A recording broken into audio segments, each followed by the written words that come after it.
I'm going to say TV set. A TV set. The old TV set. And it's done. And it's done. All right, Robbie, go get it and read it. Do you want me to read it? Yeah, Rob's going to read it out loud to everybody. Please, God, may I have a lot of profanity. Rob always blushes when he has to say dirty words. Okay. Fable. Fable number one. Fable number one, everybody. Once upon a time, a sparkly unicorn. Sparkly unicorn Rachel. A sparkly unicorn Rachel? Okay, sparkly unicorn expert named Katie. Oh, I see, that's who said it. Okay. Once upon a time, a sparkly unicorn expert named Katie felt a green pain. She... Green with an extra E, like your new medical pill? That's right. Topical. She sent for a sweaty surgeon who looked at his erect stomach, thank God, and said, "Huzzah!" Nice. Then he muttered, prosaically? Okay, prosaically, "I see your trouble. The TV set on your tall stomach is overlapping the brasserie next to your kidney." The surgeon coquettishly took him to the supercilious operating room of the hospital. There he made a gnarly incision, reaching from the patient's stick to his atrocious, "Sweet Jesus in a Jeep," said the surgeon. Oh, to his atrociousness. "Sweet Jesus in a Jeep," said the surgeon. "That takes care of the shiny ball."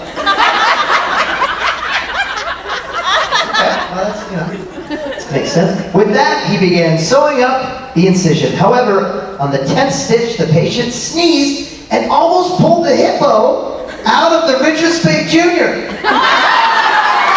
God, if I had a nickel. You know what I mean? But the surgeon took one final stitch and saved the jersey. Saved the jersey. The moral of the story: a forest in time saves 9. Very well done. Where's TV set? TV set was better. Wait, you weren't listening during the first act. It was up at the top. Oh. The TV set on your tall stomach is overlapping. God, somebody thought that would be the end. All right. It's overlapping the brasserie next to your kidney. Thank you so much. This is lovely. You did great. Everybody did. What a great thing to do. What a great thing. So great. You. Hi guys, my name is Pepper. Hello. I love Supernatural Then and Now. I loved, and my guest is Richard Speight. Thank you. My question is, are we going to get more Kings of Con? We with the podcast? Yeah, we are. It's been a little tough with our work schedules, and we do a lot of the Supernatural Then and Now, which eats into our podcasting. But yes, we're still trying to keep up with our Monday morning mop-ups and our Kings of Con podcast. Yes. It's been a particularly busy couple of months for us both, but that is ending pretty soon. Yes, so you'll be getting more of that soon, very soon. Yes, within like a week or so. In like a week or so, we're going to be back. We're back on it. And thank you for listening. For those who don't know, Rob and I host a podcast called Supernatural Then and Now.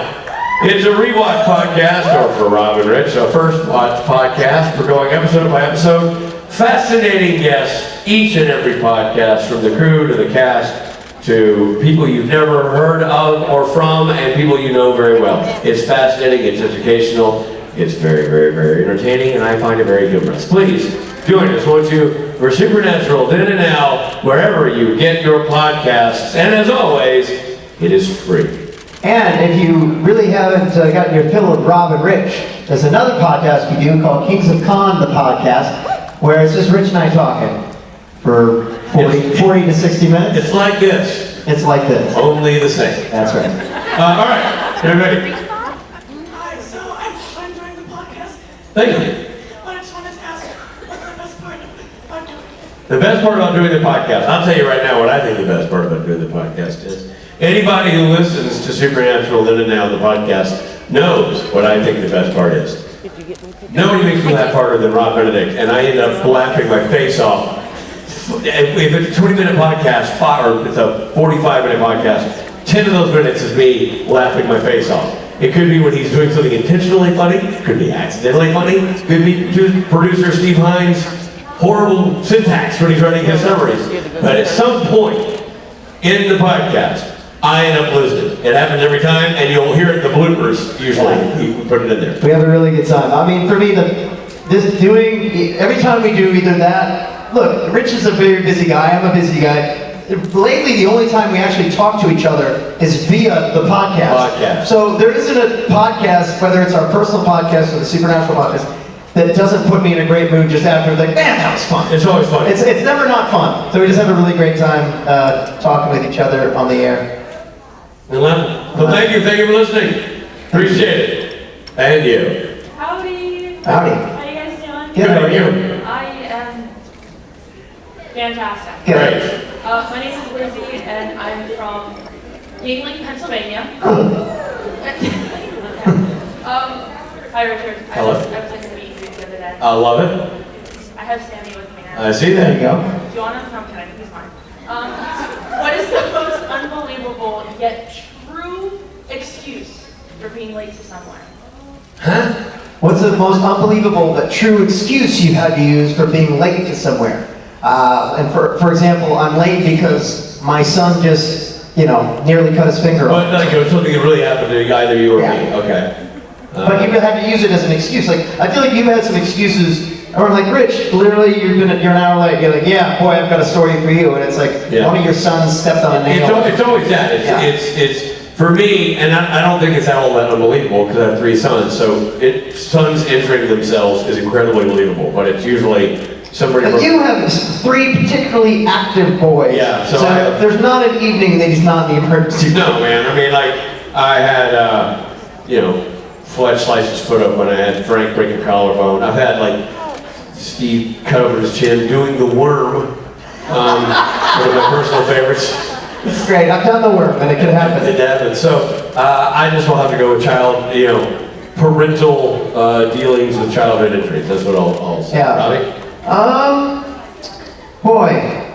I guess mine, I don't know, spending the evening in the slammer. That was a good one. Yeah. Getting locked into the old clink. Yeah. Serving time. When we had, we missed a flight because... we were deported from England for not having a work permit for playing a gig with the band, me and the band. We got locked up in England. And I had to miss a couple things. That was a good one. Yeah. So there you go. Rob serving time and me just parenting.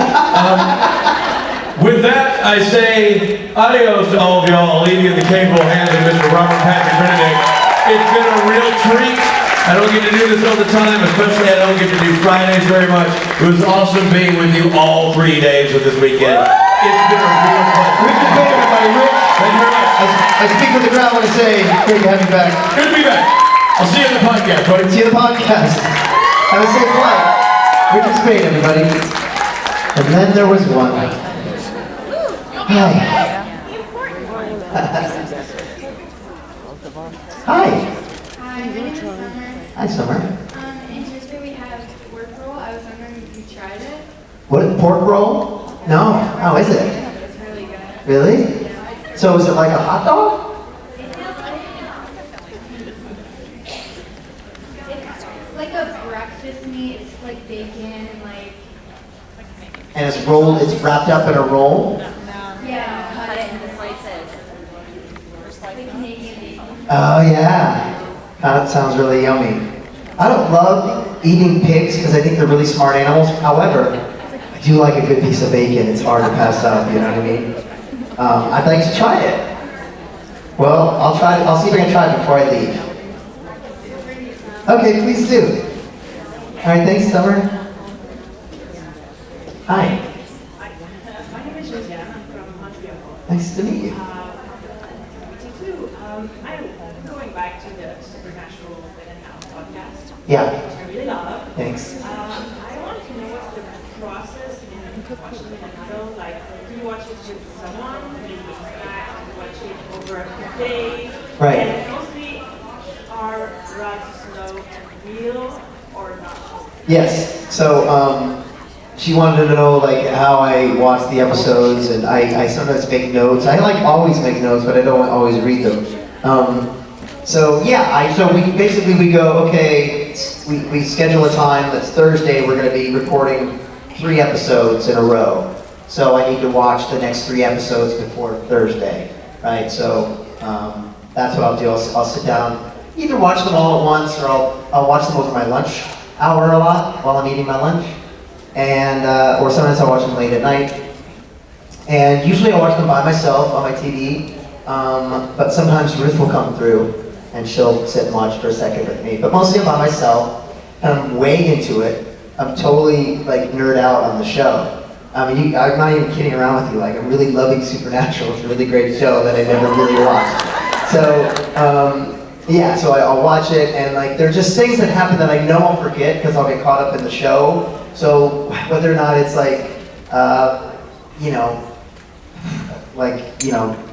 Jensen looks really pasty in the scene, so I like to write that down, you know what I mean, or whatever. Like, what was up with that guy that did that thing? So I was just like write this little fact down that I'll say sometimes on the air, just because I think it's a fun talking point.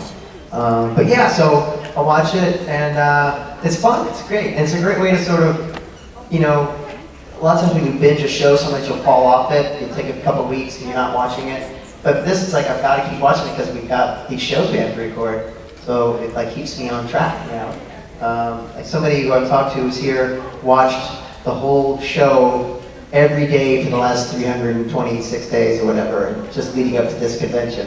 So that was kind of cool. Like, you had to watch an episode a day. So that's kind of where I'm at. And I can tell you, man, we just finished season 3, started season 4, and it's like so good right now. It's getting really good. I don't know if you know this, but it's really good. And I'm assuming everyone's seen what I've already seen, so I'm going to go ahead and say it. But all of season 3, Dean's going to die, and you're going, well, Dean's obviously not going to die, because I was there. I tried to kill him in season 15, so I know he lives. So I'm not going to be scared of this. Richard, our joke was like, Jensen's going to die, and then the show's over. Oh, well, I guess our podcast is done, because that season 3 it all ends, because Jensen dies, or Dean dies. So we're watching, and get to the end of season 3, and guess what? Dean fucking dies! I couldn't believe it! He's getting ravaged by these invisible dogs, and I'm like, it's a dream. And when he's going to wake up, be like, I had this crazy dream. No dream! And they're like, they're going to meet someone who gets, they go back in time and avoid the dog. Doesn't happen! He's dead!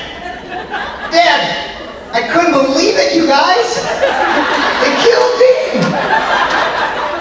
And then the beginning of season 4, he's alive again, but in a coffin. Digs himself, and then I was like, this must be a weird alt universe where people wake up in coffins and they get. No, it's just really happened. He woke up, he's alive again, and then they kept talking about this demon named Castiel, and then this young, really super young, handsome guy in a trench coat comes through. It's fucking Misha Collins. It was a goosebump moment, I'm not kidding around. Ruth came in, she's like, he's so young. I'm like, now I gotta rewind it. Pipe down. This is important. I was glued to the television for that whole scene with Misha. I thought that was so incredible. I mean, I've seen your fan videos, and I've seen, his wings going up and all that. I've seen that shot so many times, but I didn't know in what order it all happened, I thought he busted through the doors and he had the wings, and you go, whoa! But no, he busted in, lights are flashing, they're trying to shoot him! It's Castiel, why are you trying to kill him? Because they didn't know, they thought he was a demon. And then he's arisen from perdition, and then he's like, whoa! It's amazing! I'm so excited what happens next, I don't know. And what's crazy is, I haven't even gotten to me yet. I'm loving this show, it's so surreal. At some point I'm gonna be like, that's me! I can't wait. It's so exciting. So anyway, that's how I think. Thanks for your question.